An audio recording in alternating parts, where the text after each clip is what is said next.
કેવડિયા ગામના ગણપત શંકર તડવી બીએસએનએલના ટાવર પર ચડી જતા ચકચાર મચી જવા પામી હતી। કેવડિયા ગામની જમીનના વળતરના મુદ્દે તેઓ ટાવર પર ચડી ગયા હતા। કેવડિયા ગામના ગણપત શંકર તડવી બીએસએનએલના ટાવર પર ચડી જતા ચકચાર મચી જવા પામી હતી।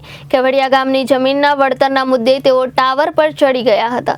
જ્યાં સુધી વળતર નહીં મળે ત્યાં સુધી નીચે નહીં ઉતરવાની ચીમકી ઉચ્ચારી હતી।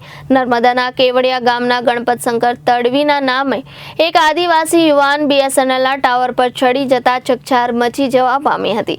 કેવડિયા ગામની જમીન વળતરના મુદ્દે તેઓ ટાવર પર ચડી ગયા હતા। તેઓએ કેવડિયા વહીવટદારને જમીન મુદ્દે અગાઉ રજૂઆત કરી ચૂક્યા છે, પણ હજુ કોઈ વળતર ન મળતા તેઓ ટાવર પર ચડી ગયા હતા। જ્યાં સુધી તેમને વળતર નહીં મળે ત્યાં સુધી નીચે નહીં ઉતરવાની ચીમકી આપી હતી અને જો કોઈ જબરજસ્તી કરશે તો નીચે કૂદી પડવાની પણ આ ચીમકી આપતા ચકચાર મચી ગઈ હતી। આ દ્રશ્યએ શોલે ફિલ્મની યાદ અપાવી દીધી હતી। Bureau report Janadesh news Bharuch.